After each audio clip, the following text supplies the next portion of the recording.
Hey my learners, welcome back to my channel. This is Asta Sharma and you're watching Be English Honors playlist of semester 4 DSC 11 Indian Writing in English, and we are on the short stories The Free Radio. ये एक short story है जिसमें कि सिर्फ 3 ही characters हमें visible हैं, मतलब जिनका मेन रोल दिखाया गया है, बाकी और कोई ज़्यादा खास कैरेक्टर है नहीं। तो इन 3 कैरेक्टर्स के ही अराउंड हमारी स्टोरी रिवॉल्व करती है। यहाँ पर हमारे नरेटर हैं जो बरगद के पेड़ के नीचे इस पर्सन की, रमानी की स्टोरी लिख रहे होते हैं। और ये नरेटर एक ओल्ड मैन है जो हर किसी को उस विलेज में ऑब्जर्व करते हैं। ये एक विलेज की शॉर्ट स्टोरी है, इंडियन विलेज की। और इसमें जो रमानी है वो एक रिक्शा पुलर है, रिक्शा चलाने वाला पर्सन है। और ये बहुत इनोसेंट है, मतलब ये इतना इनोसेंट है जैसे कि बहुत ज़्यादा ही भोले लोग होते हैं ना, बिल्कुल भोले, बिल्कुल वैसा है। और ये पर्सन इसके फादर नहीं है ना इसकी मदर है, ठीक है। मदर तो पहले ही उनकी डेथ हो गई थी और फादर की रिसेंटली हुई थी। अब उसको पालन पोषण करने वाला कोई नहीं था, तो वो नरेटर के अंडर रहता था, मतलब उनकी सुनता था। नरेटर ने उनको बड़े होते देखा था और ज़्यादा खास भी एज नहीं थी इसकी, ठीक है। तो पर ये ना इस वुमेन के चक्कर में पड़ गया। ये एक थीफ विडो थी, ठीक है, मतलब इसका जो हस्बैंड था वो एक चोर था, वो मर गया था। उसके 5 बच्चे थे और बाद में जाके रमानी की वाइफ बन जाती है। वो देखते हैं कैसे। तो रमानी ना इस औरत के पीछे पागल था क्योंकि ये बहुत अट्रैक्टिव थी। हाल फिलहाल ये इससे 10 साल बड़ी है, पर फिर भी ये इसकी तरफ ज़्यादा ही अट्रैक्टेड था। ये वुमन बहुत बैड माइंड सेट की है, मतलब कि बहुत गंदा सोचती है, बहुत गलत सोचती है। इसकी सोच बहुत बुरी है, ठीक है, बहुत बुरी है ये औरत, ठीक है। तो लेकिन तब भी रमानी इसके पीछे पड़ा रहता था।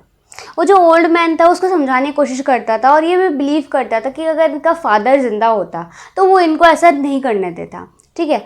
तो होता क्या है कि जो रमानी है, रमानी के रिक्शे में ना ये वुमेन और अपने 5 बच्चों के साथ बैठ जाती है। अब इनकी धीरे धीरे बातचीत बढ़ती है आगे, तो ये लोग ना गांव के अलग अलग जगह पे मिलने लग जाते हैं, ठीक है। पर्सनली मिलते हैं, मतलब एक प्राइवेसी टाइप, ठीक है। तो मिलते रहते हैं, ठीक है। और दुनिया का कोई बैड नहीं करते कि दुनिया क्या कहेगी, लोग क्या कहेगी, कुछ नहीं, ठीक है। तो वो ओल्ड जो पर्सन है, वो जो ओल्ड मैन है, वो वुमेन को जाके बोलता है कि तुम उस बेचारे लड़के के साथ क्यों इतना बुरा कर रही हो, ठीक है। तुम इतनी बड़ी हो, उससे एक्सपीरियंस्ड हो, ठीक है। तुम्हें उसे समझाना चाहिए, तुम्हें उसे बोलना चाहिए, ठीक है। तो वो उस आदमी को कहता है कि तुम कितना गंदा सोचते हो, कितना नेगेटिव सोचते हो। उसको ही बुरा बता रही है, ठीक है। उसको ही बुरा बोलते कहती है कि रमानी ने खुद बोला है कि वो मुझसे शादी करना चाहता है, ठीक है। पर मैं शादी इसलिए नहीं करना चाहती क्योंकि मेरे ऑलरेडी 5 बच्चे हैं, तो मैं और बच्चे नहीं चाहती, ठीक है। तो अगर बच्चे ना हो तो मैं शादी भी कर लूँ, ठीक है। बच्चे ना करने हो तो मैं शादी भी कर लूँ। तो रमानी क्या करवाता है, अपनी नसबंदी करवाता है।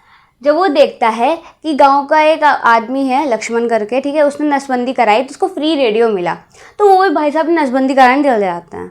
तो ये ना इन्फ्लुएंस में आ जाता है, कहते हैं ना बहुत भोला इंसान है, तो इन्फ्लुएंस में आ जाता है कि जो सरकार है वो जो लोग नसबंदी करा रहे हैं, ठीक है, उन सबको फ्री रेडियो दे रहा है। तो जो लक्ष्मण जब ने उसने नसबंदी कराई थी तब उसको फ्री रेडियो मिला था, तो पूरे गाँव ने उस रेडियो पर गाने सुने थे।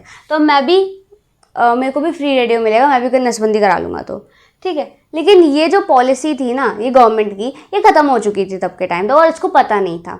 तो ये बस अपने ही उस फ्री रेडियो को वेट करता। उस बीच रमानी की शादी भी उस थीफ की विडो से हो गई थी, क्योंकि उसकी यही एक वांट थी कि उसको बच्चे पैदा नहीं करने थे। और अब जब नसबंदी करा ली उसने तो बच्चे पैदा करने का सवाल ही पैदा नहीं होता। तो इस वजह से इन दोनों की शादी हो गई थी। वेट करता रहा रमानी, ठीक है। तो रमानी ने ऑब्जर्व किया अब मेरा तो फ्री रेडियो आने ही नहीं वाला, ठीक है। उसने अब एक्सपेक्टेशन छोड़ दी, ठीक है। और इस एंगर में, इस अग्रेशन में उसने अपना रिक्शा बेच दिया, ठीक है। उसने अपना रिक्शा सेल कर दिया और बॉम्बे के लिए निकल पड़ा कि मैं ना अब एक बहुत बड़ा सुपरस्टार बनूंगा, ठीक है। मैं अमिताभ बच्चन को टक्कर दूंगा, ठीक है। ऐसे करके उन्होंने अलग अलग संस्था के नाम दिए कि मैं इनको टक्कर दूंगा, मैं बॉलीवुड जाऊंगा, ठीक है। और वहाँ जाके एक अच्छा एक्टर बनूंगा और बहुत पैसे कमाऊंगा, बहुत नाम होगा मेरा, ठीक है। तो क्या करता है ये अपनी वाइफ को और 5 बच्चों को लेकर, जो अब इसके बच्चे हो गए, तो 5 बच्चों को लेकर ये बॉम्बे शिफ्ट हो जाता है। और हर बार हर टाइमली जो रमानी है वो उस ओल्ड मैन को लेटर पे लेटर भेजता है कि मैं यहाँ पे बहुत सक्सेसफुल हूँ, मैं बहुत अच्छा एक्टर बन चुका हूँ, मैं बहुत पैसा कमा रहा हूँ, मैं अच्छी लाइफ जी रहा हूँ, ठीक है। वो सारे लेटर लिखे होता है, वो इतने प्रोफेशनल राइटर से लिखवाता था, ठीक है, मतलब कि वो खुद नहीं लिखना पढ़ना जानता था। तो जो लेटर आते थे ना वो इतने परफेक्ट होते थे, मतलब इसमें इतनी राइटिंग इतनी सही होती थी और इसमें कंटेंट होता था, मतलब कि जो भी टेक्स्ट लिखा होता था वो ऐसे लिखा था जैसे कि कोई प्रोफेशनल राइटर लिखता है, नॉर्मल जिसको लिखना पढ़ना आता है, ठीक है, तो ऐसे लिखता है। तो ये उसको लेटर्स मिलते थे उस ओल्ड मैन को, तब वो सोचते थे कि देखो रमानी के एग्रेशन ने उसको बॉम्बे तक पहुंचा दिया और अब वो अपना सही लाइफस्टाइल जी रहा है, ठीक है। और इसी एक टॉपिक पर, इसी एक बात पर जब वो लेटर्स को पढ़ते हैं और हर दिन निकाल निकाल के उस लेटर्स को पढ़ते हैं, तो इसी एक चीज़ पर ये स्टोरी ख़त्म होती है। तो ये एक स्टोरी थी फ्री रेडियो के ऊपर, नसबंदी के ऊपर। आई होप आपको ये क्लियर हुई होगी। फर्दर कोई डाउट हो तो आप कमेंट कर सकते हो। Okay, till then bye bye guys.